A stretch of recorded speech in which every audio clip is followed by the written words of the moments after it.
Bonjour à tous, bienvenue sur la chaîne YouTube Mécanique Sportive, c'est Nicolas. Aujourd'hui, je vous présente la toute nouvelle Audi A3 All Street. Voilà.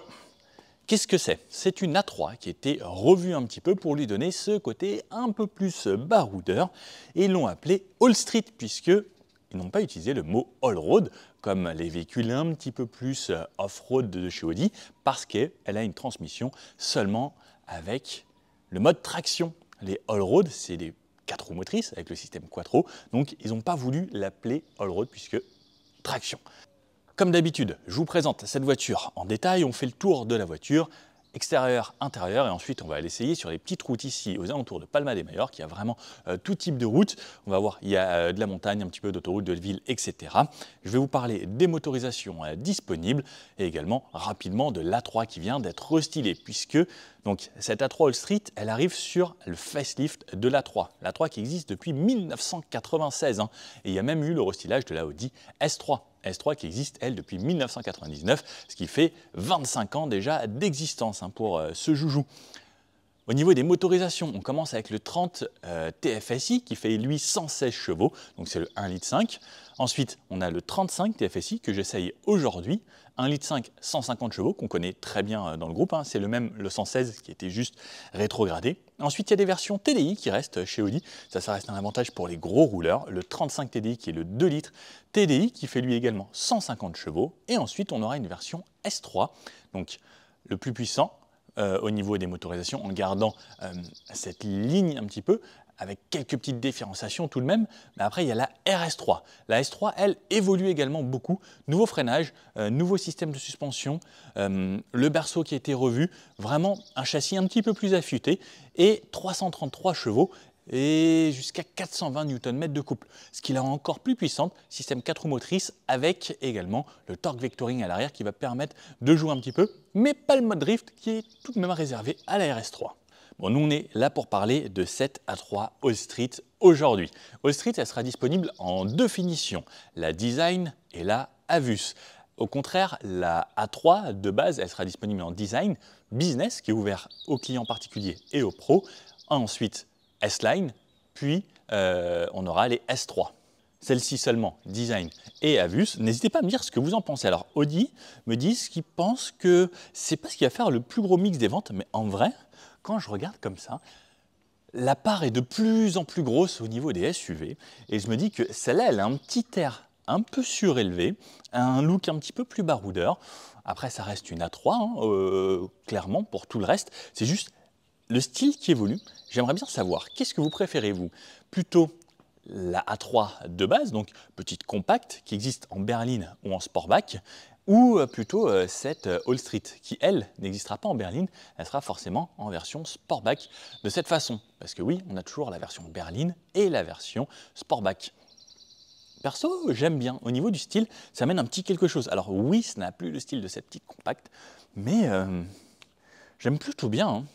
Au niveau de la taille, c'est exactement la même taille qu'une Audi A3. Elle mesure 4,35 m de long, 1,98 m de large avec les rétroviseurs et 1,47 m de haut. Elle est par contre positionnée ici 30 mm plus haut. Alors ces 30 mm, c'est pour permettre d'avoir une garde au sol un petit peu plus haute, qui permet normalement de passer sur des chemins un peu plus facilement si vous êtes à la campagne ou également en ville, puisque All Street, pour passer des trottoirs plus facilement.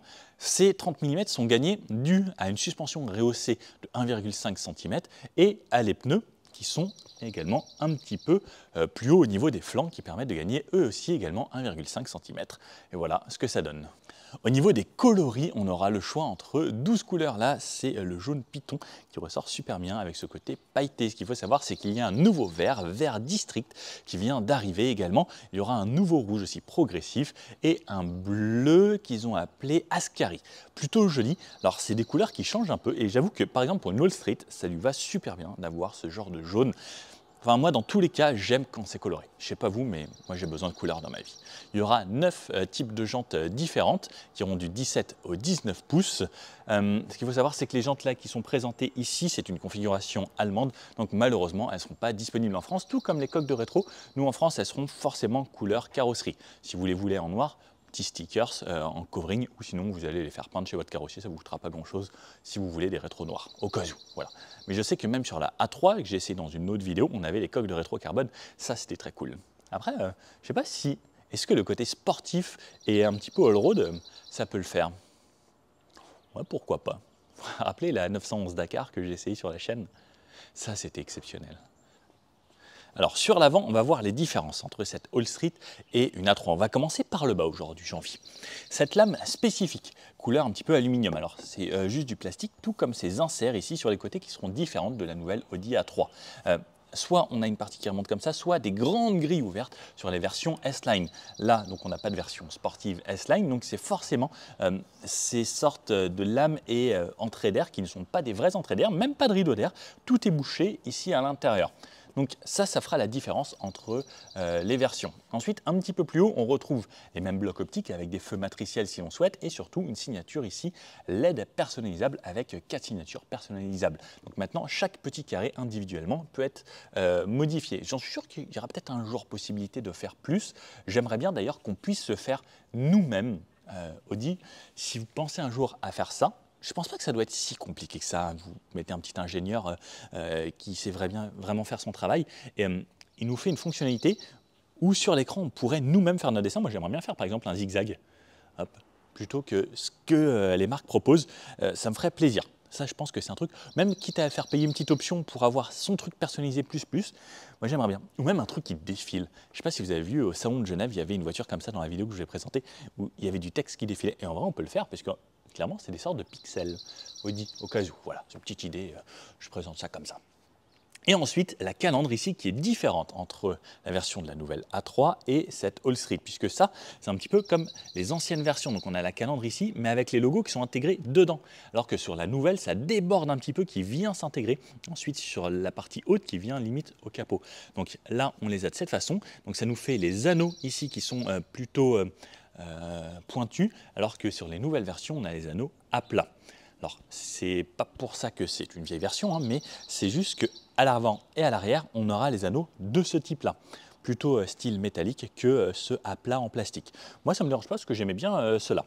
Et ensuite, donc, cette grande calandre ici, bien aérée, et les capteurs ici pour les aides à la conduite. On aura bien sûr la conduite de niveau 2 si l'on souhaite, toutes les options, le Pressense, la totalité, avec la caméra couplée là-haut, qui nous permet d'avoir toutes ces aides à la conduite. Et sous le capot, comme je vous disais, soit un moteur 1,5 litre essence, soit un moteur 2 litres diesel, soit le 2 litres essence pour les versions sportives S3, mais qui ne seront pas disponibles sur ces versions. D'ailleurs, prochainement, puisque là pour le moment, on a juste ces motorisations-là, donc ici 1,5 litre essence ou 2 litres diesel et à l'avenir une motorisation hybride rechargeable avec les nouvelles motorisations et surtout la nouvelle batterie qui vont permettre, selon ce qu'Audi nous a dit, jusqu'à quasiment 120 km d'autonomie en 100% électrique. Là, ça commence à devenir assez intéressant au niveau de l'hybride rechargeable. La version qui aura disponible, ce sera la 40 TFSI E pour le côté électrique, qui nous amènera donc environ 120 km en WLTP. Donc j'espère vraiment qu'on arrivera aux 100 km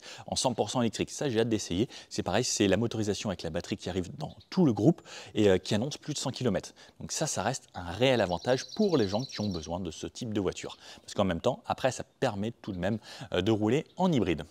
Par contre, Audi, et comme dans tout le groupe, ils se disent on ne fait pas de full hybride, ils font des micro-hybridations 48 volts comme on va voir aujourd'hui. C'est une batterie 48 volts placée sous le siège passager qui permet quand même d'avoir des phases où à chaque fois qu'on décélère, le moteur se coupe, vraie roue libre.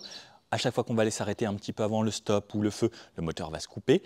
Et également la désactivation des cylindres. À chaque fois, c'est le cylindre 2 et le cylindre 3 qui vont se couper puisque c'est les 4 cylindres en ligne. Et ce sera toujours le 1 et le 4 qui, eux, vont tourner. Voilà, j'ai appris ça hier. Petite info que j'aime bien donner. Sur le côté, on retrouve une A3 surélevée, mais avec des spécificités. C'est ces entourages ici au niveau des arches et cette lame de bas de caisse, tout comme ça remonte un petit peu sur les portières avec cette couleur grise foncée, vraiment spécifique, avec quand même quelques petites paillettes à l'intérieur, qui sera donc de cette couleur sur toutes les versions. Donc le biton à chaque fois entre ces parties bas de caisse entourage de roues sera toujours de la même couleur, peu importe la couleur de la carrosserie. On retrouve également des barres de toit en haut qui font le rappel avec justement ces arches. Et justement, moi j'aime bien quand ça contraste comme ça. Également, on n'a plus de chrome, de moins en moins de chrome sur les voitures, puisque le chrome, au niveau du process de production, ça pollue plutôt pas mal. Comme je vous disais, ces jantes-là, elles ne sont pas disponibles en France, ni ces coques de rétro noires, mais les entourages en noir, oui. Sur le côté, on a marqué A3 All Street TFSI, donc maintenant, on a... Alors, ils n'ont pas encore marqué le 30, 35, 40, parce que je pense que là, ça fait encore beaucoup plus de boulot. Je ne sais pas si eux, ils le mettront, je pense que oui, mais on a ce qu'on a sur la droite et la gauche au niveau des montants. Poignée type frigo, quelque chose d'assez simple, ça reste l'A3 en général sur le côté. Le petit coup de 3/4 arrière, parce que moi j'aime bien toujours à chaque fois, je le fais de plus en plus pour vous montrer cette version donc Sportback. Long béquet ici et puis cette arrière qui donne un petit peu ce look de break qui lui va bien. Qu'est-ce que vous en pensez vous? Vous êtes plutôt version Sportback ou version berline? Comme je dis souvent, moi j'aime bien ça là. Ça amène un style. J'aimerais bien même qu'il fasse des coupés. Je ne sais pas si vous avez vu, il y a le Z4 qui était sorti avec une sorte de forme break. J'avais trouvé ça incroyable. Et j'adore que chez Audi, justement, ils aient ça, là, plutôt que juste berline. Les grands coffres, alors il y a des côtés pratiques. Je sais qu'il y a plein de pays où ils préfèrent les versions coffres. Moi, je suis plutôt cette version parce qu'en plus, on peut remplir jusqu'en haut.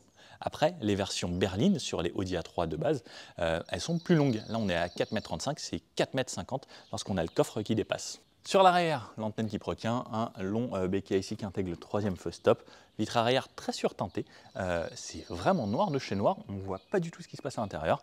L'essuie-glace qui est toujours vraiment pratique. Les anneaux Audi de cette façon plutôt que les anneaux à plat, donc qui ne sont pas disponibles sur cette version. Caméra de recul juste en dessous, des feux LED avec ces flèches qui élargissent un petit peu la voiture sur le côté, qui sont bien sûr 100% LED. Et ensuite, tout est peint sur l'arrière de cette voiture. Et également, donc, on retrouve ces parties effet aluminium mat, comme à l'avant, pour donner ce style plus off-road, plus baroudeur. Donc pareil, le ski arrière de la même couleur, les réflecteurs qui sont intégrés directement dans ces sortes d'extraction d'air qui sont également fermés, hein, comme à l'avant, les capteurs d'aide pour le stationnement. Le A3 qui est noté de ce côté-là, on peut quand même avoir le pack black si on souhaite. Sinon, on peut avoir bien sûr en chromé. Au niveau du coffre, on retrouve un coffre de 425 litres avec deux niveaux. Donc en dessous, on peut avoir soit une roue de secours, soit le kit anti-crevaison, ou sinon ça fait de l'espace de stockage en plus. Là, j'ai mes affaires, mais je sais que quand je ne le fais pas, je me fais engueuler. Alors, même avec mes affaires, je vais essayer de le faire. Donc j'ai un petit sac de tournage, mon sac de rando. Est-ce que ça passe comme ça? Hop.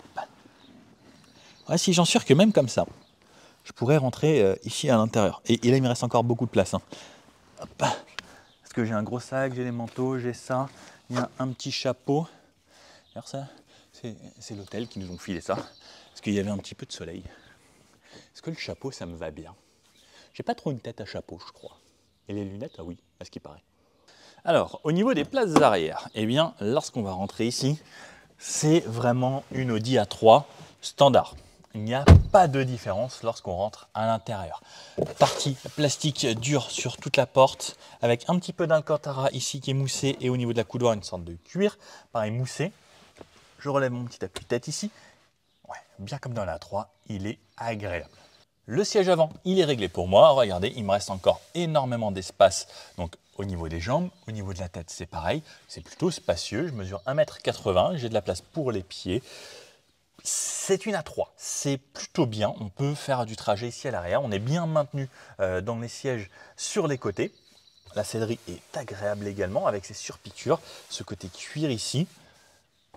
Non, c'est plutôt sympa, on a un éclairage LED de chaque côté. Franchement, c'est plutôt bien.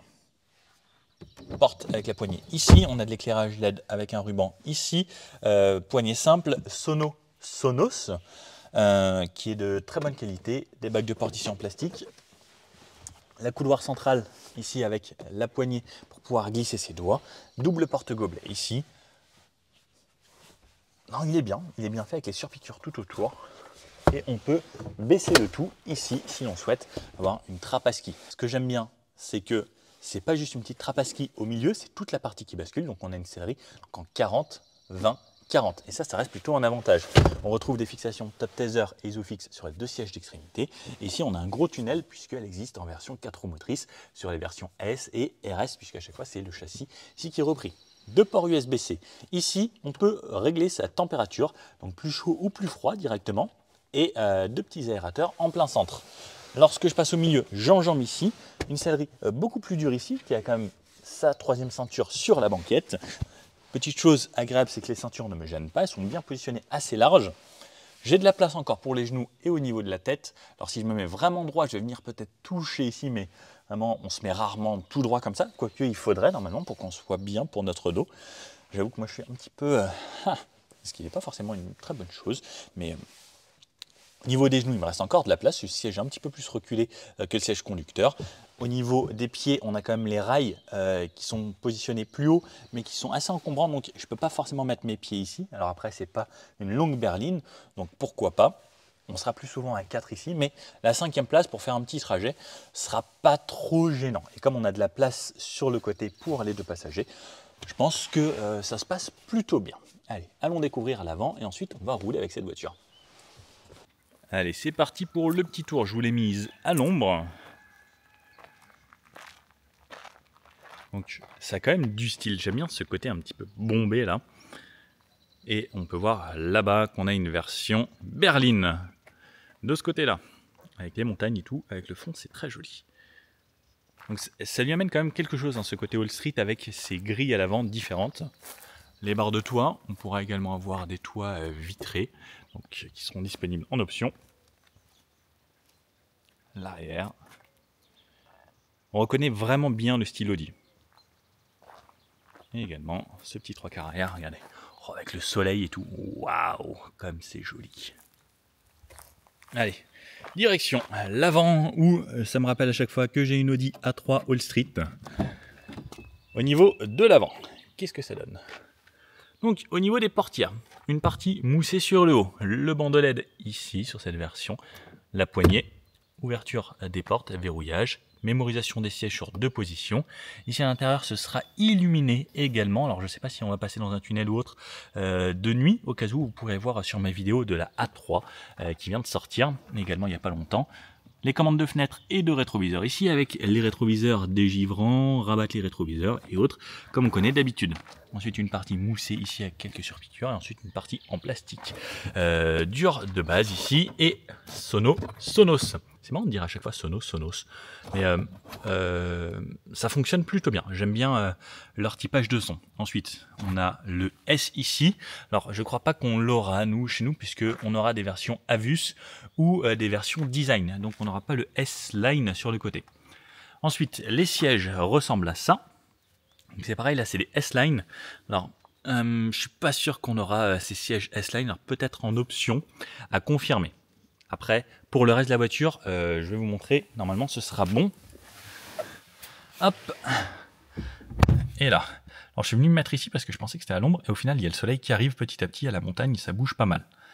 Alors, dès que je démarre la voiture, pied sur le frein, doigt ici, on peut voir qu'on a des écrans vraiment partout. Là et là. Et surtout, ce que je vais faire, je vais aller m'avancer.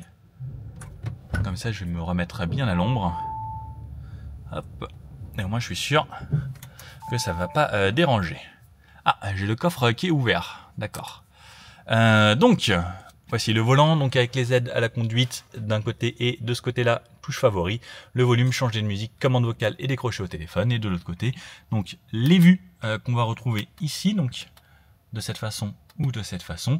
Ensuite, je peux faire naviguer là sur le côté, par exemple si je veux aller à la cartographie, avoir le GPS intégré juste ici, comme on peut le voir, ou le mettre en plus grand. Donc ça peut être un avantage si quelqu'un joue avec cet écran. Juste ici, moi je sais que j'aime bien voir mes infos de conso et autres, par exemple comme ça. Alors ne vous fiez pas du tout à cette conso, c'est juste parce que là elle est arrêtée depuis tout à l'heure. Je vais bien sûr remettre à 0 pour cet essai. Et donc de ce côté-là, ça nous permet de jouer avec cet écran. On a des palettes derrière, puisqu'on n'aura que des boîtes DSG. Au final, vous pouvez voir, il n'y a plus de boîtes manuelles sur les versions des nouvelles voitures, puisque de plus en plus de monde prend des versions boîte automatique. On retrouve derrière appel de phare juste ici, les aides à conduite que je vais pouvoir sélectionner là, avec guidage sur la voie, De l'autre côté, c'est les essuie-glaces et un petit peu plus bas, ce sera le régulateur à limiteur, juste ici, limiteur sur le haut, distance moins, donc ça veut dire plus proche ou plus pour plus loin, et le 7 ici pour réactiver. Activer le régulateur, c'est on tire vers nous une fois, et ensuite plus vite, moins vite, et pour désactiver, comme ça, ou désactiver totalement, on l'emmène tout au bout. Donc il y a 3 crans. Voilà. Le pédalier en bas, en métal. De ce côté-là, ce sera pour le réglage des feux. Alors le mieux, c'est de laisser en auto, ça débrouille très bien. Et on aura bien sûr le plein phare automatique également. Je bascule comme ça et je suis en plein phare automatique. Regardez, vous le voyez qui s'affiche là-haut. Et on peut d'ailleurs toujours laisser en plein phare automatique, ça se débrouille très très bien. Nouvelles aérations ici, on peut voir que donc il y a une partie un peu chromée ici à l'intérieur qui est apparue, donc de chaque côté et également là-bas. Avant c'était plus plastique simple.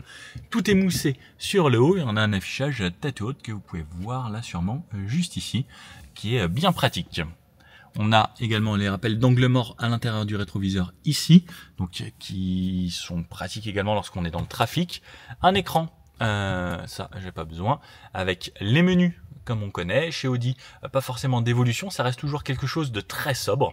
Alors ça fonctionne bien. Ce que j'aime bien, alors c'est qu'ils ont gardé cette classe et très simple et efficace d'un côté. Alors c'est pas le truc le plus moderne, c'est pas ce qui fait le plus waouh, mais ça va avec l'intérieur de cette voiture. En fait, tout est sombre, tout est noir et ça fait classe. Et voilà. Ensuite, on a une partie en Alcantara ici que j'aime bien avec le petit rappel Audi. Le bloc de climatisation qui est situé sur le bas, donc très bonne chose, c'est qu'ils ont laissé des vraies touches physiques. Et comme on peut le voir ici, donc température en bizone, ça on peut avoir en option. Si on n'a pas acheté le bizone en option, on peut l'avoir ensuite en Audi à la demande dans les apps. Et pareil, on pourra télécharger plein d'apps. Alors ouais, j'ai pas connecté téléphone, mais également dans le store. Alors je pense qu'ils n'ont pas connecté, ouais, voilà. Ils n'ont pas mis de compte, mais on peut télécharger des applications comme Spotify, etc. qui sont intégrées directement à la voiture, ou acheter des options ensuite, par exemple le régulateur adaptatif. Si vous ne l'avez pas acheté, vous aurez quand même le petit truc derrière, mais vous pourrez acheter l'option par exemple, ou même la louer pour 1 mois. Ensuite, donc là la clim, recyclage, etc. Les sièges chauffants sur 3 positions pour moi et pour mon passager. Et ensuite, le Drive Select ici, désactiver le SP, désactiver le Start and Stop, ce que je vous ne conseille pas. Les caméras de recul, ici, donc j'ai une seule caméra de recul, je n'ai pas le pack 360. À côté, le parking automatique et ça, le petit bouton qui va être très pratique, c'est les assistances. Par exemple, pour désactiver tout de suite l'alerte de survitesse à chaque fois qu'il va lire un panneau. Ça, c'est le truc qu'il faut désactiver à chaque fois parce que vous allez être très embêté sinon. Nouvelle loi européenne, donc les constructeurs sont obligés d'y se conformer. Le Drive Select ici qui me permet d'aller dans Efficiency, Confort, Auto, Dynamique ou Individuel. L'individuel, je vais pouvoir personnaliser la puissance du moteur et la dureté de la direction. Pas de DCC sur ces versions ici. Ça aurait pu être cool, mais pas aujourd'hui en tout cas. De ce côté-là, le secteur de vitesse, je tire vers moi, je passe en drive, je tire vers moi une deuxième fois, je passe en sport, donc on peut le voir le S1 ou le drive quand je tire. Et ensuite, je peux passer en manuel dès que je tire un coup de palette et vous pouvez voir que c'est passé en M1. Et si je passe les rapports ensuite M2, 3, et si je reste appuyé, eh bien je vais repasser en mode sport. Et ce sera pareil lorsque je suis en mode drive. Hop, et reculer vers le haut. Alors ce que j'aime bien, c'est qu'il est tout petit, il est pratique. Une fois qu'on l'a en main, c'est plutôt bien. Donc caméra ici à l'arrière. Et pour certains qui ont un petit peu plus d'argent, vous pourrez avoir des 360 et la touche parking qui se situe juste ici. Le frein de stationnement ici, donc l'ex-frein à main. Donc maintenant du bout du doigt, qui peut se mettre automatiquement dès qu'on quitte la voiture. Double porte-gobelets qui tiennent des petites bouteilles comme vous pouvez le voir et qui seront éclairés également à l'intérieur de nuit. Prise 12 volts, petit rangement ici pour mettre sa clé par exemple. La clé qui est celle-ci et donc vous voyez c'est fait pour en fait mettre sa petite clé juste là. C'est ici. Ça c'est un petit truc de chez Audi alors qui est top. Regardez, c'est en fait comment je le sors. C'est ça. Ça c'est le truc le plus cool pour les écrans. Donc regardez, hop, là je fais pchit, hop, et après j'ai ce truc là pour nettoyer directement. Et comme c'est en microfibre, eh bien ça nettoie super bien sans laisser de traces. Et en vrai ça passe pour tout, même pour son petit rétroviseur central. Ça c'est un truc très très cool. Bravo Audi d'avoir sorti un truc intelligent comme ça. Hop, ah oui, là je vous ai pas montré également 2 ports USB-C ici pour connecter son téléphone et chargeur par induction également à cet endroit là. Un couloir central, rangement ici et un couloir qu'on peut bien sûr régler un petit peu en hauteur également, qui s'avance. Moi j'aime bien, je trouve que la couloir centrale pour moi c'est indispensable pour la conduite sur les longs trajets, pour pouvoir avoir mes 2 coudes posés et être bien installé. Vous avez vu, le soleil avance très très vite, hein. C'est fou, hein. Hop, ah non, là il faut que j'enlève le frein à main parce que je l'ai mis manuellement. Et je retourne à l'ombre pour vous montrer le reste, et je vais bientôt finir dans le décor. Là-haut, rétroviseur sans bord, donc ça c'est joli. Ensuite sur le haut, on retrouve des LED qui s'allument en tactile à chaque fois que j'effleure la vitre. Hop, LED ici pour allumer progressivement les deux. On peut le faire lorsque les portes s'ouvrent, la touche SOS et la touche dépannage ici. Ensuite, sur le haut, on retrouve le pare-soleil avec une LED bien blanche qui s'allume, un miroir assez grand et le porte-ticket juste ici, des poignées. Pour tout le monde, les micros sont intégrés directement à cette partie. Et ensuite, le reste, je vous ai montré, sauf la boîte à gants. Boîte à gants, donc là, on a l'affiche de la voiture. Comme vous pouvez voir, il y a même une petite tablette. Oh, j'en ai pas, moi, des petits iPads. Vous pensez que je peux le piquer ou pas? Coucou. Oh. Et donc, là, on peut voir donc une feuille A4 donc, qui rentre comme ça. Ensuite, donc, on a une petite partie ici en velours. Et on peut refermer, donc on peut mettre quand même une grande feuille A4. D'ailleurs, vous pouvez voir cette voiture au tarif de 44 430 € de base et la version qu'on a aujourd'hui, 49 000 avec les options. Voilà. Ah, c'est une finition Avus, mais donc dans cette finition Avus, on a bien les sièges S-Line. Alors à confirmer, hein, puisque c'est des véhicules de pré-série, et voilà. Et là, le prix de quelques options. Bon, ne vous fiez pas trop à ça parce que c'est des véhicules de pré-série sur cette partie-là. Hop, hop. Bon, il reste plus qu'à aller l'essayer, voir ce que ça donne sur la route. On va commencer par des petites routes de campagne bien dégradées. Et ensuite, bon, on va voir. On va faire tout type de route, comme d'habitude. Allez, c'est parti. Alors, c'est parti à bord de cette nouvelle A3 All Street. Drive, moteur redémarre, le frein à main se désactive automatiquement. Je viens de remettre toutes mes consommations à 0 pour voir, parce que dans la version A3, dans la vidéo de la A3 que j'avais essayé, j'ai conduit quand même de façon plutôt sportive, voire peut-être même un petit peu trop sportive, mais les consommations étaient quand même assez incroyables pour des routes de montagne où j'ai quand même pas mal avoiné. Donc on va voir ce que ça donne cette fois-ci avec cette voiture en roulant de façon beaucoup plus normale. On va commencer donc sur une petite route qui est beaucoup plus dégradée juste ici. Donc on arrive à l'arrêt. Normalement il y a le start and stop, etc. Mais là elle vient de redémarrer parce que ça fait longtemps qu'il y a la clim qui tourne, etc. Donc, vous allez voir, le start and stop, la micro-hybridation fonctionne vraiment bien. Boîte automatique, comme je vous disais, qui est maintenant obligatoire, puisque au final, moi je trouve que c'est pas une mauvaise idée, parce que c'est vraiment très agréable. C'est avec des passages de rapport qui sont très doux. On les sent quasiment pas. Puis même en montée et autres, regardez là par exemple, là ça monte vraiment beaucoup. On a l'aide au démarrage en côte, en plus même si on est en boîte automatique, et je peux repartir, vous voyez, vraiment très très facilement. Donc ça c'est un avantage pour tous les gens qui ont peur des démarrages en côte. La boîte automatique, c'est j'arrive, je m'arrête, je fais oh en bas, tiens, ah oui je dois repartir, ok c'est reparti. Ça reste quand même le vrai avantage, premier avantage. Deuxième avantage, c'est le passage de rapport, c'est délicat, il n'y a pas besoin, c'est dans tous les cas plutôt bien. Petit dodan, ça reste assez confortable, vous savez c'est les petites bandes noires et jaunes au sol. Même en montée, on sent qu'on a assez de couple, 250 Nm de couple, 150 chevaux. Là les bip bip, donc ça c'est samedi parce que c'est une zone 20 ici, alerte de survitesse, on supprime. Donc ça, à chaque fois que la voiture se redémarre, il faudra faire cette manipulation.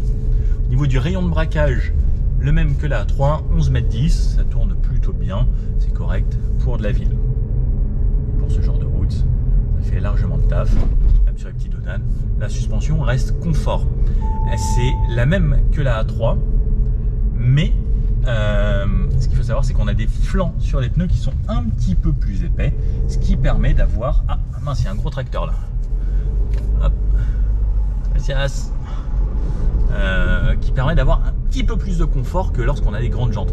Donc si vous cherchez plus de confort, moi je conseille toujours des jantes les plus petites possibles avec des pneus les plus épais possibles. D'un côté ça coûte moins cher en pneus parce que je sais pas pourquoi, parce que d'un côté il y a moins de caoutchouc, mais ça coûte moins cher. Parce qu'ils disent les gens qui prennent des petites jantes c'est des gens moins moins riche, peut-être, je sais pas. Mais en tout cas, plus le pneu est épais, plus c'est confortable parce qu'il va justement travailler sur son épaisseur pour amortir un petit peu avec le caoutchouc. Et là, hop, on a une bonne visibilité. Donc là, ça passe les rapports. Là, par exemple, j'étais en descente, j'ai relâché. La voiture est passée en roue libre. Donc ça veut dire qu'elle débraye la boîte de vitesse et elle se met à 0. Soit au ralenti, soit elle va couper totalement le moteur. Hop, ça c'est là parce que là c'était vraiment du off-road. Donc comme on dit, c'est juste une all street, c'est pas une vraie all road. Elle pourra passer sur beaucoup de types de chemins, mais n'oubliez pas que c'est une traction et pas une 4 roues motrices. Là on passe sur cette route très dégradée ici, que j'ai pris hier. Et là pour rien vous cacher, c'est assez confortable. Même si donc là on est dans des sièges S-Line, on m'a confirmé que ces sièges S-Line ne seraient pas disponibles chez nous puisque nous on a des finitions design ou Avus. Donc ce sera des sièges plutôt typés confort et style, parce que Avus c'était les finitions premium de chez Audi. Et donc là on a vraiment des patchs de goudron vraiment partout, c'est une route qui doit être très vieille. On sent qu'on a toujours un châssis qui se veut réactif, mais les Allemands, ils ont le bon compromis, souvent entre le confort, sur les voitures premium, entre confort et justement dynamisme. Et on va voir ce que ça donne en dynamique sur des petites routes tout à l'heure, où ce sera plus une vraie route, parce que là, on voit vraiment pas du tout ce qui se passe au cas où. Et surtout, c'est une voie. Mais j'aime bien ce côté... franchement, c'est le bon compromis entre dynamisme et confort. Et là, quand on repasse sur un goudron propre, un billard et hop, c'est re-abîmé. Alors, je sors de cette petite route escarpée pour passer sur des petites routes de campagne.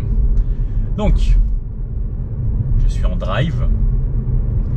Plusieurs modes ici, hein, donc je suis en mode confort, mode auto, même pas mode confort.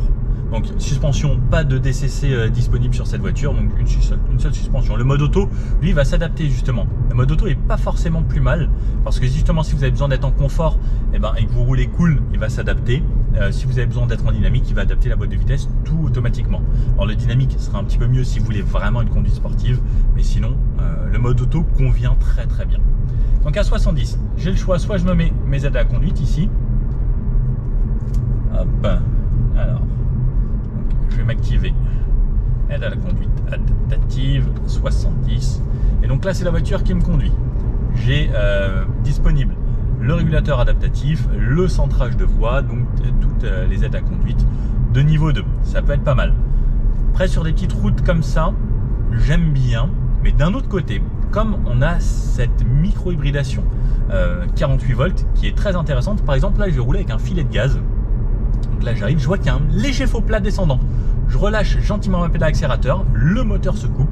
Je suis en start and stop en gros, mais en roulant. Même là si je suis à 70. Donc ça va me permettre de faire des économies de carburant si je sais anticiper. Par exemple, là je fais un beau roue libre, je suis à 69, je suis parti à 70. Ça continue, léger faux plat descendant. Ce qu'il faut savoir, c'est que par contre, à partir du moment où vous avez touché la pédale de frein ou que la voiture détecte qu'elle est en pente descendante assez, il va y avoir un frein moteur qui va fonctionner tout de même. Donc, pour ne pas user trop les plaquettes, parce que sinon, ça veut dire que là, si je freine avec moteur coupé, je serai que sur les plaquettes. Donc, on utilise quand même le frein moteur. Ce qui est bien, c'est que là, par exemple, j'ai bien anticipé, il y a un petit virage, j'arrive à 60, je suis à la bonne vitesse. Et si je veux réaccélérer, je redémarre, je remets un petit peu d'accélération progressivement, je relâche progressivement, le moteur se recoupe. Donc ça c'est quand même assez avantageux.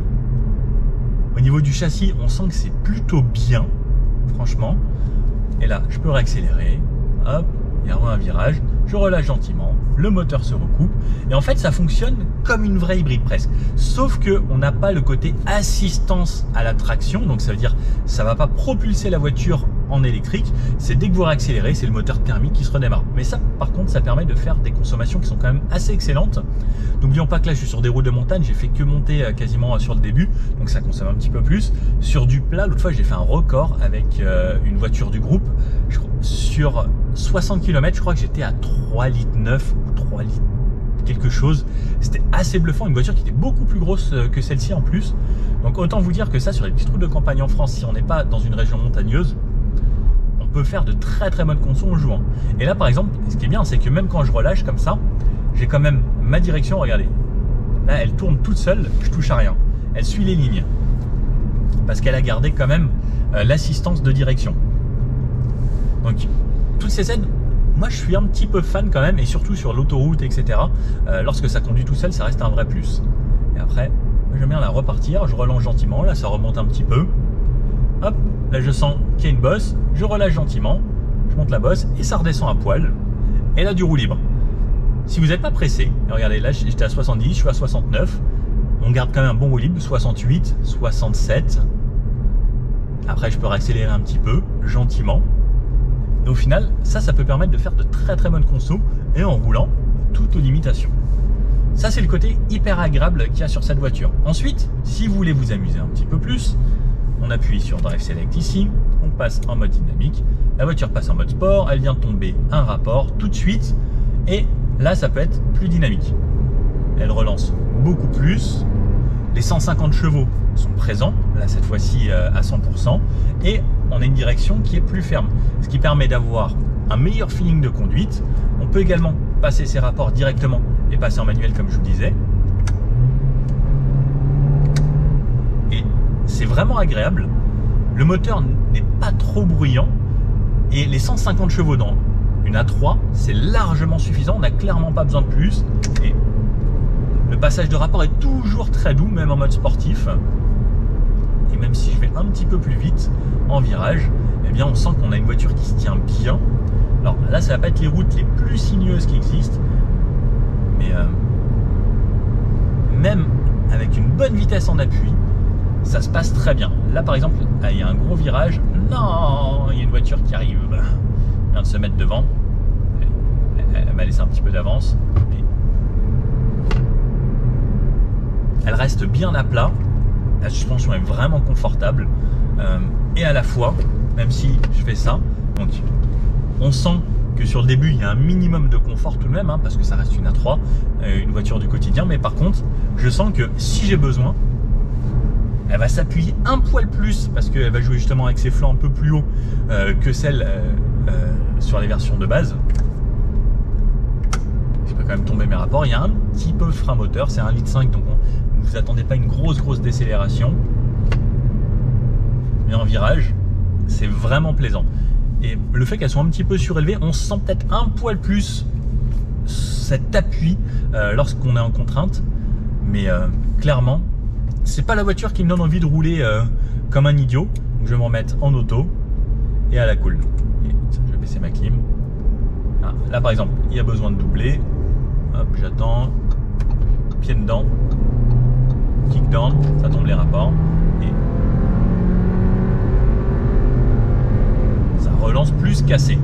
Et j'étais un petit peu au-dessus de la limitation.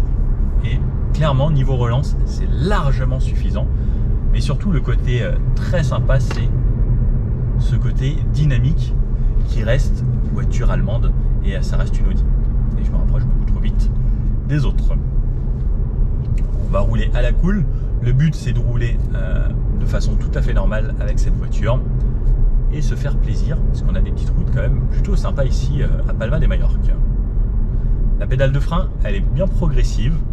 On a un bout touché et si on a besoin, ça freine assez fort sans problème, mais c'est ultra progressif. Il n'y a pas trop de mordant ou autre, donc ça permet de bien doser son freinage. Et sur les accélérations, le passage de rapport est hyper fluide. Le moteur, on l'entend un petit peu quand on monte dans les tours. Après, à partir du moment où on est à régime stabilisé, il est très discret, peu importe les régimes. Enfin, pas les régimes, mais peu importe la vitesse. Là, par exemple, la virage qui tourne beaucoup. J'adore vraiment. Et j'étais bluffé de la A3 de base en version S-Line. Après, on peut, sur les A3, avoir une suspension un petit peu plus sportive. Celle-ci, non. On aura juste la suspension de base qui se veut plutôt confortable. Là, j'arrive en ville. J'étais sur une route à 70. Elle sait que j'arrive en ville, même si j'avais relâché le pied. Donc, le moteur s'était coupé. Elle m'a fait un petit peu de frein moteur pour décélérer gentiment et venir se mettre à la vitesse de la ville. Pareil, ensuite, il y avait une zone 30. Elle fait en sorte de venir se mettre gentiment juste quand vous avez relâché. Ça, bien sûr, vous pouvez tout désactiver si vous n'aimez pas, mais ça permet également de respecter un petit peu plus justement les limitations. Et moi, je trouve ça pas mal. À l'arrêt, bien sûr, à chaque fois, on a le moteur qui se coupe, le start and stop amélioré grâce à la batterie qui se situe juste ici. En fait, on a une boîte sous le siège passager où il y a la batterie 48 volts. Et franchement, ça fonctionne plutôt bien. L'avantage, c'est que là, j'ai l'auto-hold. Je l'avais pas hier sur ma A3, donc ça doit sûrement être une option. Et quand je repars, le moteur se redémarre assez rapidement grâce justement à ce moteur électrique qui est mis sur le vilebrequin qui permet que ce soit pas comme un démarreur qui entraîne une courroie, etc. Donc, moins de vibrations, beaucoup plus d'instantanéité. Et même pour la ville, une bonne voiture. Et là, par exemple, vous voyez, j'accélère un petit peu, j'ai relâché. Roue libre, moteur coupé. Je freine parce que je suis en ville à basse vitesse, donc je vais utiliser mes plaquettes parce que bah là on va pas très vite et ça use pas forcément. Et le moteur est resté coupé. Donc on peut avoir des phases comme ça où justement on consomme pas du tout d'essence plutôt qu'avoir un moteur qui tourne et qui sert à rien. Donc là par exemple je réaccélère, hop, on va se mettre à 30, c'est très progressif, je relâche si je veux anticiper, moteur coupé. Là par exemple ça servait à rien d'aller vite, il y avait un virage et en anticipant comme ça, si vous aimez bien le jeu de l'éco-conduite, ça peut être marrant. Et je réaccélère gentiment. Après, si vous en fichez totalement, pied dedans, mode dynamique, faites ce que vous voulez. Hein. C'est chacun sa façon de conduire. Moi, je sais que j'aime bien rouler calmement. Des fois, j'ai des phases où il doit y avoir deux fils qui se touchent là-dedans et j'ai besoin d'être tout en sécurité, hein, bien sûr. Mais voilà. Là, je suis en roue libre encore. Et en fait, il va pas falloir relâcher le pied d'un coup. Parce que sinon la voiture va comprendre que vous êtes en décélération. Il faut juste relâcher gentiment et ça va se couper automatiquement. Là elle vient de se remettre parce qu'elle détecte que devant ça freine et que la vitesse baisse également. Elle se met à la vitesse. Et est-ce qu'elle va se recouper? Non, elle se recoupe pas d'elle-même. Tiens, le petit test rond-point pendant qu'il n'y a pas trop de monde. On va mettre un petit peu de rythme. Ça tient franchement bien. Ça tient très très bien. Ça souvire un poil. Mais ça tient vraiment bien. C'est assez bluffant. D'ailleurs, même sur les routes de montagne hier que j'ai faites, j'étais assez surpris justement par cette tenue de route sur la A3. Alors celle-ci peut-être un petit peu différente parce qu'on n'a pas les mêmes pneus non plus. Il faut savoir c'est que les pneumatiques c'est la seule chose qui vous relie avec le sol. Donc juste de changer un pneumatique, mettre un pneu plus sportif, ça va changer radicalement votre auto. Et si vous êtes vraiment soucieux de votre consommation, il y a un petit voyant dans l'affichage tuto qui vous dit souvent de relâcher la pédale d'accélérateur pour anticiper lorsque vous arrivez en ville, lorsque vous arrivez proche d'un rond-point et que vous avez la navigation de lancer. Donc ça c'est des petits conseils en plus pour vous aider vraiment à être le plus efficient possible. Après il y a un mode éco également sur la voiture qui s'appelle le mode efficiency. D'ailleurs, allez, je vais le mettre. Donc, le mode efficiency me bride lui un petit peu la puissance, qui va faire en sorte que ce soit plus doux lorsque je relance. Il passe les rapports encore un petit peu plus bas. Après, le mode auto utilise aussi un petit peu du mode efficiency quand vous êtes en auto. Donc, il n'y a pas forcément besoin de l'activer. La voiture va vraiment s'adapter à votre style de conduite. Allez, ici c'est 100 km/h. Donc, je vais aller m'y mettre tout de suite. J'arrive à 100. Régulateur à 100 km/h, mes aides à la conduite et voilà, comme ça c'est la voiture qui conduit.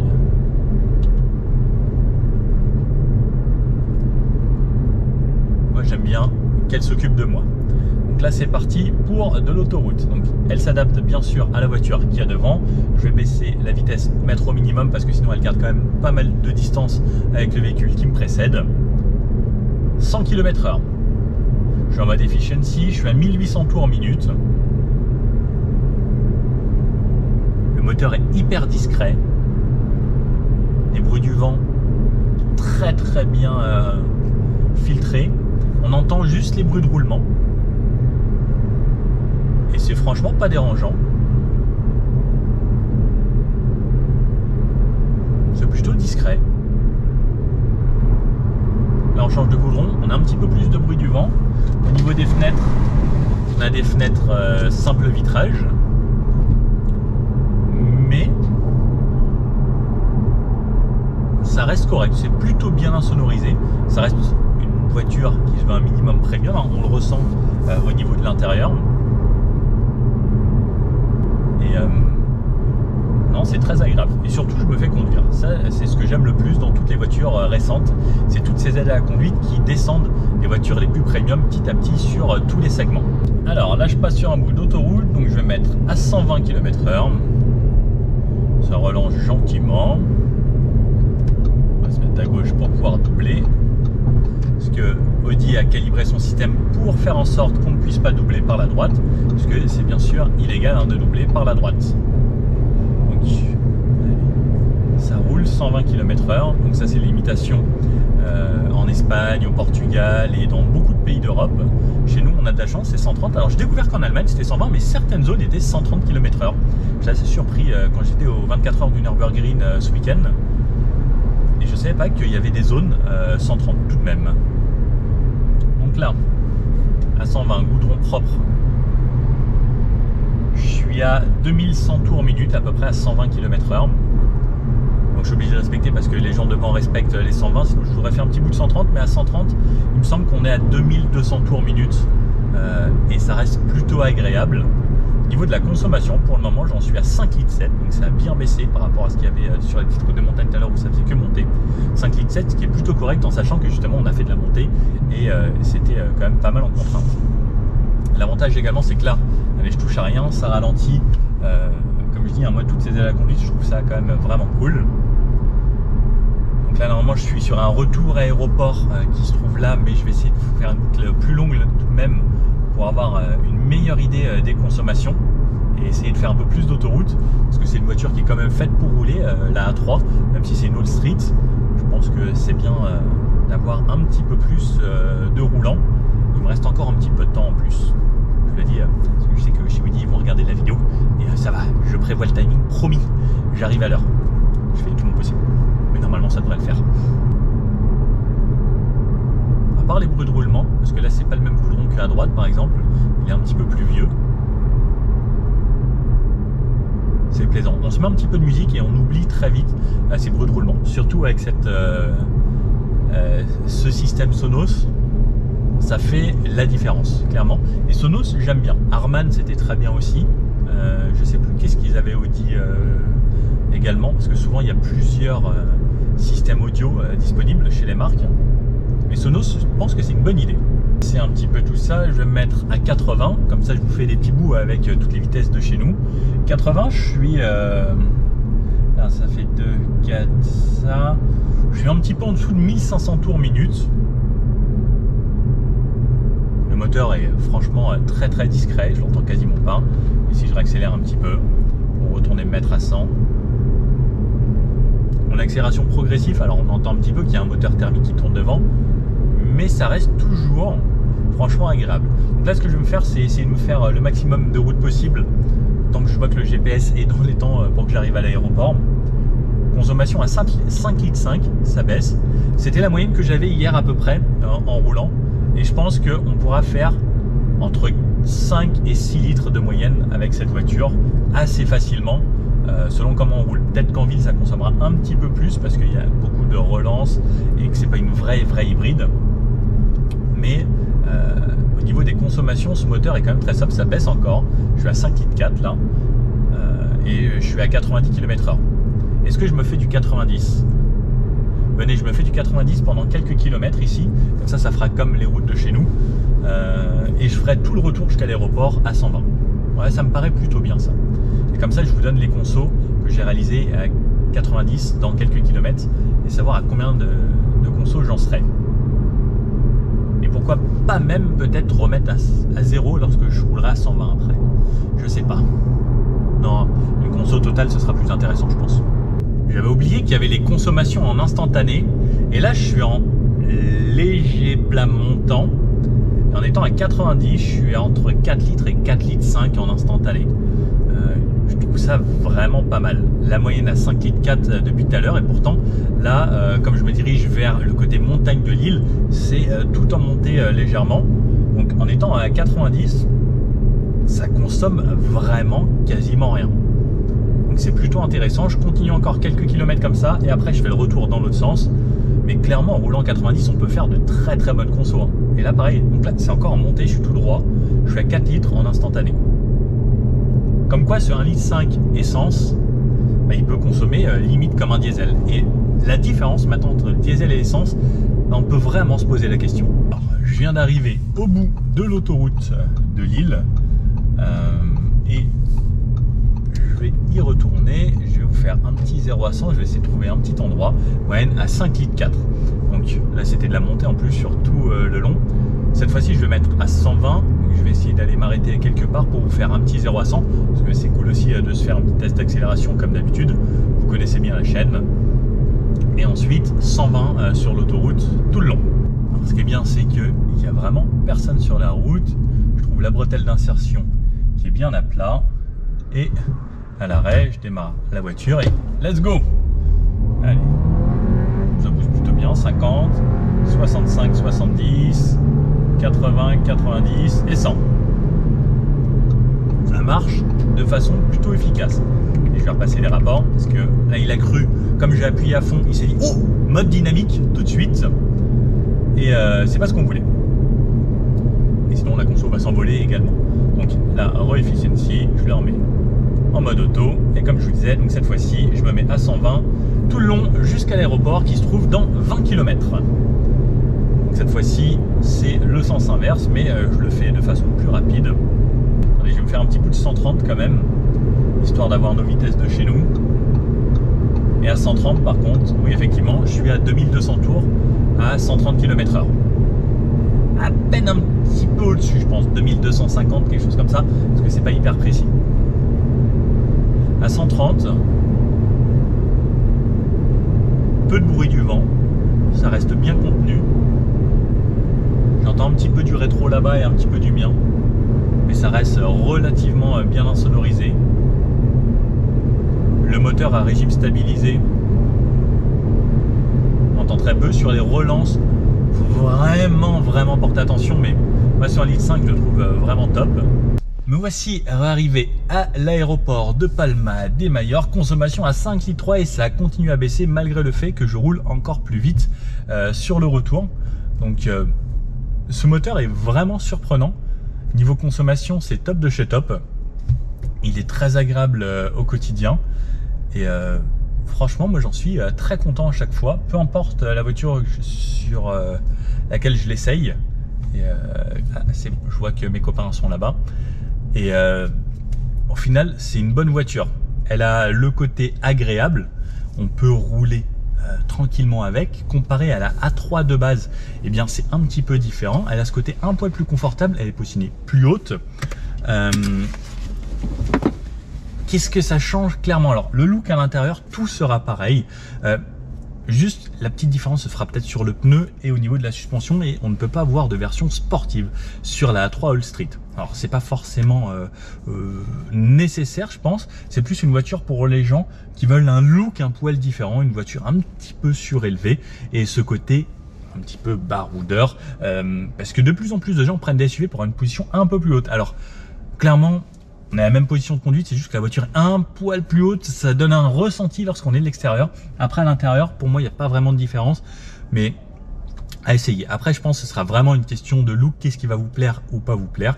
La 3, ça reste quand même un des best-sellers depuis 1996, et là, donc ce restylage, et là, on va dire en gros, c'est un restylage, mais un petit peu plus, puisque elle change de dénomination et elle est un petit peu surélevée. Ça change de juste, on a changé les calandres, même si c'est un petit peu ça, mais c'est un poil surélevé. Donc n'hésitez pas à me dire ce que vous choisiriez. Est-ce que vous seriez plutôt, je prends toujours la A3 parce que c'est la A3, c'est la base, c'est la référence. Après, il y a même les S3 qui sont plus sportives, mais malheureusement, je pense qu'ils se prennent quand même un sacré gros malus. Ou plutôt la version All Street qui change un petit peu. Qui n'a pas forcément d'avantage supplémentaire à part cette garde au sol un peu surélevée pour les gens qui sont à la campagne, ce qui peut être un petit plus, et ce confort peut-être un poil plus poussé que les versions sportives qui ont un châssis un peu plus dynamique. N'hésitez pas à me dire dans les commentaires quel serait votre choix. Moi, en vrai, j'ai beaucoup aimé la A3 avec la suspension sport et en S-Line qui amenait ce comportement très dynamique et à la fois qui était tout de même plutôt confortable. Mais le look de celle-ci amène un petit quelque chose de différent. J'avoue que c'est compliqué. En fait, j'essaye tellement de voitures que c'est dur de choisir maintenant. Mais bon, si vous avez bien aimé la vidéo, le petit pouce bleu comme ça, n'hésitez pas à vous abonner et puis je vous dis à bientôt pour une prochaine vidéo. Ciao!